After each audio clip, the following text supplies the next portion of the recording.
Ito, isang patunay mga kabukas. Oh. Patunayan ko sa inyo ha. O, ito yung pang scoop natin. Diba? Ito yung pang scoop natin ng, ano, ng lamok. Diba? Ng kitikite.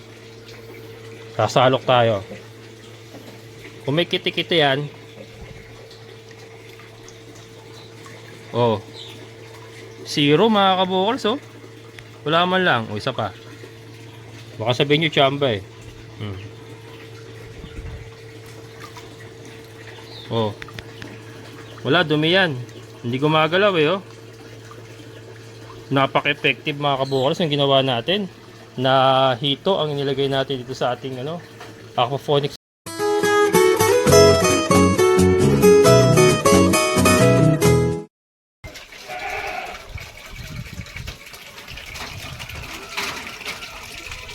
Ating maulang mga kabukals, oh. Bagong palit ng tubig. Kaya ang sasaya nila. Ayan, so bagong palit nga po tubig nito kagabi. Nasa labas sila lahat. Tapos na siguro mag-molting. Kasi nakaraan na tatago halos lahat eh. And then ang dami kong nakikitang ano, yung pinagbubaran ba na balat. Pero ngayon nasa labas sila lahat.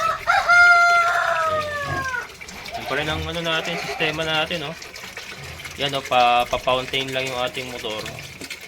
And then palit ng tubig. So for ano, alalaki na ito, laki na ito mga kabukas, oh. Kitang-kita na yung sipit niya, oh.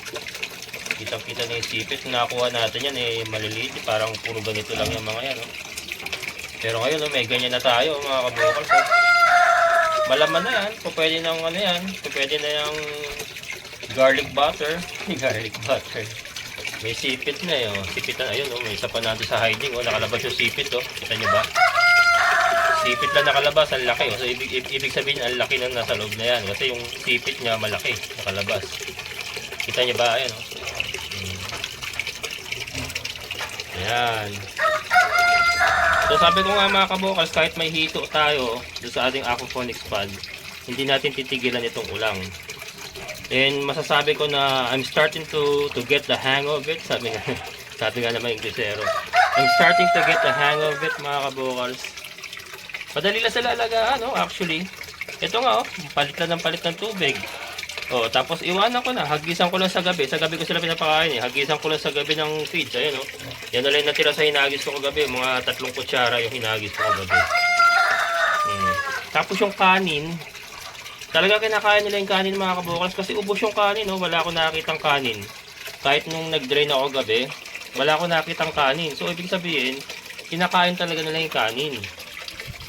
So, pagka maghuhugas ako ng kaldero, bago magsaing, yung hugas bigas, ilalagay ko rito. O yung hugas kanin, ilalagay ko rito mga kabukal. Kanin at saka feeds. Kanin at saka feeds lang, eh, sa tingin ko mapapalaki na natin ito mga kabukal. Feeds na manok ha. Feeds na manok lang ginagamit natin yung mga kabukal. Hindi yung aquatic, medyo mahal kasi aquatic eh. Ito feeds na manok, sabay na sa mga sisiw natin, kung ano kinakain ng mga sisiw natin. Umaamot-amot lang tayo konti. Ito, laki oh. Labas yung, oh, kita nyo yung sipitan nyo, oh. Ayun oh. Malabas yung sipitan nyo. Madami na tayo malalaki. Madami na malalaking ulang mga kabukals. Hindi, dami pa rito, eh. Nakalabas yung mga balbas, oh. Kita nyo ba? Marami pa pala, bukod dito sa mga nasa labas na, marami pa pala nasa loob ng hiding. Marami pa tayo, yun, laki oh. Laki oh, ayun. Kita yung sipit, oh. Ayan, mga kabukals, ang ating ulang, looking good. Ayan yun nga, nagagamay ko na ang pag-aalaga. Ito naman kasi yung unang dapat gamayan natin, eh, kung yung grow out ba, sa grow out stage. Tapos from there, magkakaroon ka na ng idea, ano ba yung kailangan nila, paano ba sila palakihin, paano ba sila alagaan. And then yun nga, ito, base sa na-experience ko ngayon, yung palit lang tayo ng tubig kasi wala tayong filter. Pero kung may filter tayo, okay lang yan kahit hindi tayo palit ng tubig. Kaya lang, ito nga kasi, fountain lang yan. So yung tubig, yan pa rin yun, hindi natatanggal dyan. Kaya palit tayo ng tubig. Pero pagka naayos natin yan, kung pwede nang siguro kahit once a month na lang tayo magpalit ng tubig, ganun. Ayan. Dali lang. Mga kabukals, madali lang ang pag-uulang. Ito, base sa mga na-experience ko na, simula nung nailagay natin sila dito na ano, madali lang. And hindi matrabaho mga kabukas, oh. Kasi nga, basta ma-maintain mo lang yung water parameter nila, hayaan mo lang silang ganyan. Basta sigurado ka lang yung aerator tumatakbo. O, hayaan mo lang sila. Wala ka nang gagawin. Hahagisan mo lang ng pagkain sa gabi yan. Yun nga, kanin tsaka feeds na, oh. Buhay na sila. Kaya itutuloy natin ito mga kabukas. Tuloy-tuloy lang tayo sa pag-uulang. Ito, ano lang to. Parang training ground natin ito. Training batch. Yan, training batch mga kabukas. Yan. Yung ating mga baboy. Bagong paligo mga kabukals. Hindi pwedeng walang paligo. Napakainit. Yan, si Kimberly naliligo na rin yan. Start na ako magbigay ng early win baka bukas. Yan, kasi nakita niyo naman halos hindi na magkasya. Hindi na siya magkasya sa pagdede, siksika ng mga kabukals. Partido nasa taas pa yung isa, Kaya kailangan maturuan na kaagad kumain to para maiwalay na maaga. Kasi tutuyuin nila yan si Kimberly. Pagka hindi natin naiwalay na maaga yan. Matutuyo yan, mamamayat ng gusto. So yun, hindi natin paabutin sa ganun. Early win mga kabukals ang ginagamit ko. Pangwalay sa mga big. Yan, mga future inahin natin yun. May mga medyas na yan, mga future inahin natin yan. Ayan. Pero hindi naman lahat yan. 7 yung babae na yun, Hindi naman lahat yan gagamitin natin. Pipilian lang natin. Tapos, kukuha rin tayo dito kay Kimberly. Yan. Si Kimberly mga kabukal. Nakita niyo siya, no? Kim.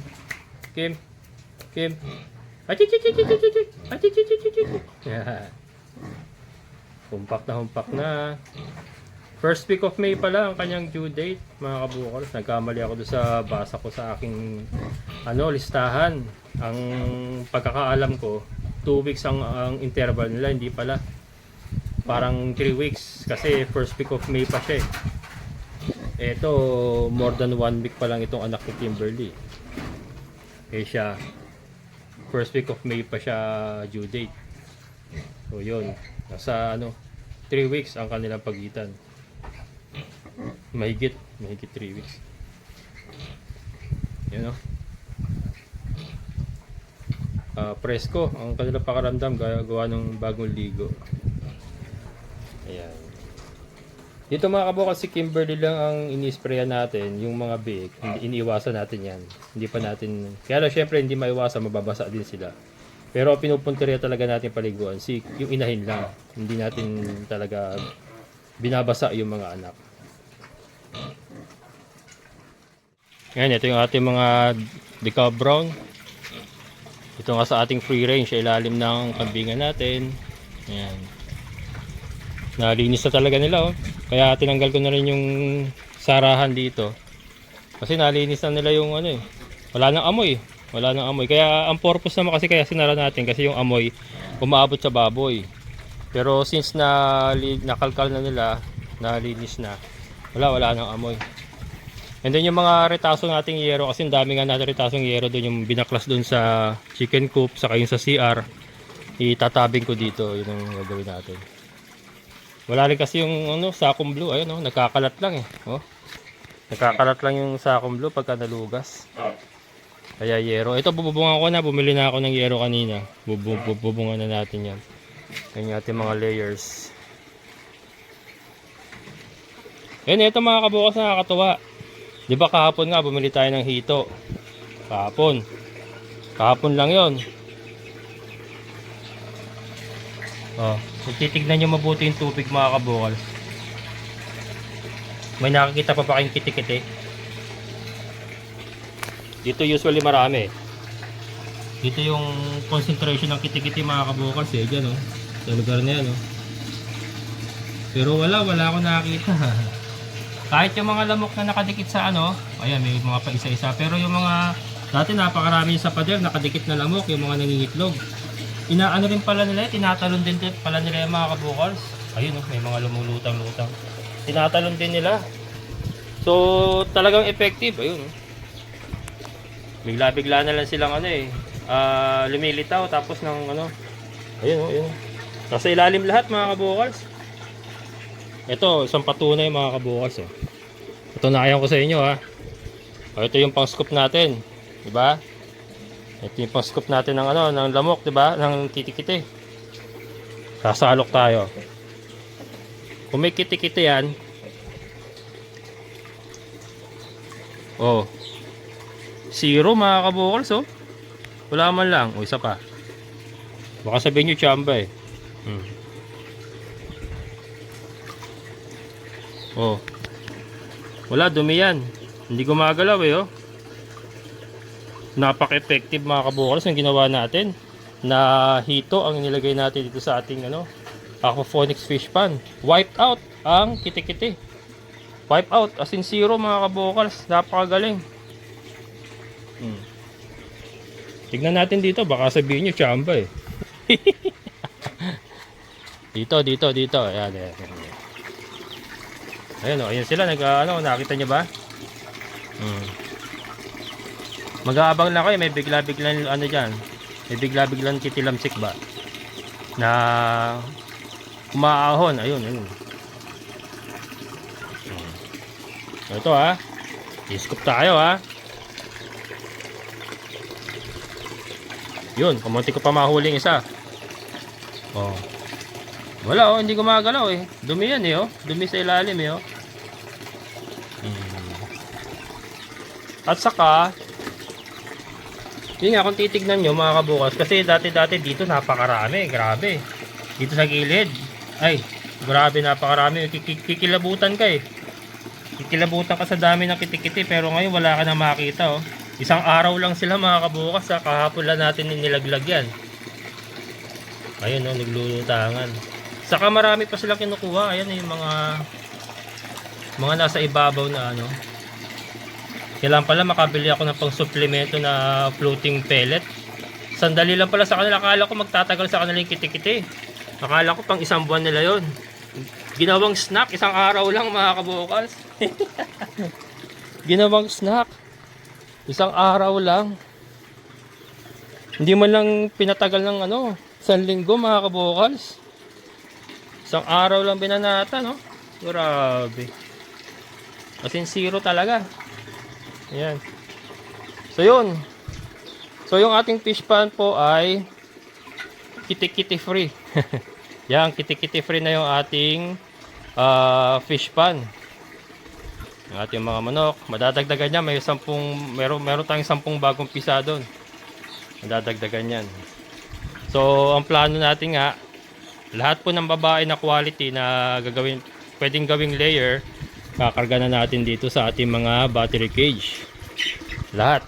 Pupunuin na natin yan mga kabukas na mga bagong layers. Tuloy-tuloy lang po ating breeding. So ito nga, meron mga napipisil na ako. Ay, ito. Ayan. Ayan, babae yan eh. Ayan. Ito lalaki to, tingin ko eh. Basta lahat ng lalaki yan, diretso kawali mga kabukals.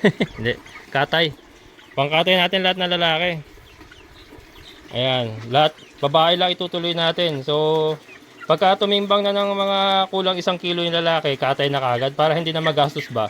Hindi na umagaw pa sa pagkain ng mga babae. Kasi mga babae kailangan natin pakainin para lumaki sila na mabilis at maisalang na kagad natin sa battery cage. So yun nga, since hito na pong alaga natin dito, i-utilize natin lahat ng battery cage. Lahat yan, pupunuin na natin yan ng mga bagong layers natin na manggagaling sa ating mga papisa. Mga bago, pero yung thunders natin, dito na talaga sila. Dito na natin yan, sila papaitlogin. Kasi ano na ito, wala, lagpas na sa peak to eh. Lagpas na sila sa peak eh. Pero ano, bibigyan pa rin natin, ilalayer pa rin natin yan. Tapos lalagyan natin ng pugaran dito. Siguro makakolekta pa rin tayo kahit paano. Kaya lang, wag na nating asahan na kikita pa tayo ng malaki sa kanila kasi wala na, lagpas na sa peak yan eh. So mangyari dito, magkakatay-katay na rin tayo pa isa-isa dyan. Pagka talagang nalulugi na tayo sa patuka, kakatay-katay na tayo hanggang sa maubos sila. Ganun. Pag-consume na lang sila. Pero yun nga, so lahat po ng battery cage na yan ay magagamit na natin. Pati ito. Ito tatanggalin ko na ito mga kabukas. Nilagay ko ito dito. Itong mosquito killer na ano. Kasi nga hindi ko na makontrol eh. Pero ngayon hindi ko na kailangan yan. I don't need you anymore. Hindi, joke lang. Pero nakakatawa mga kabukas oh, kasi saka wala namatay. Wala namatay mga kabukas kahit natagtag silang gusto. Kasi nga nirat-rat ko yung pawit, nagmamadali ako si mama kasi iniisip ko walang kasama. Wala namatay. Kasi kung may namatay dyan, lulutang dapat yan. Lulutang yan. Wala ako nakakitang lumulutang. And yun nga, ubos ang kitik-kitik. Ayun isa. Kita nyo ba? Kita nyo ba? Yun. Ayan pa isa. Ayun. Ayan mga kabokals. Successful yung ating paglo-load ng, para sa akin ha. Para sa akin lang naman kasi ang intention ko kaya bumili tayo ng hito is para makontrol yung mga kitikiti na talagang naging overwhelming na para sa akin. Talagang sobrang dami na. Hindi ko inaakala na mauubos sila ng ganong kabilis yung mga kitikiti. Isang araw lang, di malang natin nga. Ayan, ang bilis lang. Yan, mamimaintain na nila yung yung ating fish pan na walang kitikiti. So, safe sa atin kasi, di ba, dengue. Hindi na tayo mag-aalala na baka ma-dengue tayo rito. Kasi wala na, hindi na makapagpaparami yung mga lamok dito sa ating fish pan. Ayan, at the same time, yung mga hito na yan, magugulat na lang tayo, malalaki na yan kasi marami silang makakain dyan. Yung mga tapon ng mga manok, ipot na manok, kakainin din nila yan. Mag-allocate po tayo ng separate tank na malinis. Doon natin sila ilalagak ng 2 to 3 weeks bago natin sila i-consume. Yan po ang ating prosesong gagawin dyan para sa ating pag-harvest ng mga hito. Ito naman po yung mga bago nating papisa. Kakahango ko lang po, mainit-init pa. Ito, asukal lang muna ito binigay ko sa kanila, asukal. Mamaya bibigyan natin sila ng chick booster. Yan, pero pinag-asukal ko lang muna sila. Kasi kakahango lang po sa incubator. Yan, kakahango lang po sa incubator. Mainit-init pa. Tostado. Mga pandesal. 10 sila mga kabokals. Then ito pa, marami pa tayong nakasalang dito sa ating incubator. Ito kasama nila ito, hindi ko pa binibigyan ko pa ng mga hanggang bukas eh. Yan. Pero nalinis ko na yung mga shell na nabuksan na yung mga shell, tinanggalan natin lahat yan. Eh pinalitan na natin tubig sa ilalim yan. Malinis na yan. Bagong tubig na yan. And then ito, ayan, waiting pa tayo diyan, mga ano yan. Wala pang 18 days yan. Pag 18 days niya, lilipat na sila sa baba. And yun nga, yung ating mga breeders, tuloy-tuloy lang po sa pagbibreed yung ating mga breeders. Ayan po. Ito mga kabukal, sinaayos ko yung ating biofilter. Pero may separate vlog tayo dito, yung kompleto talaga from start. Ito pinapakita ko lang pahapiyaw sa inyo. Pero yan, abangan nyo po yung vlog nito. Nung ating pagsasaayos ng ating biofilter. May mga binago po tayo dito sa ating biofilter na to.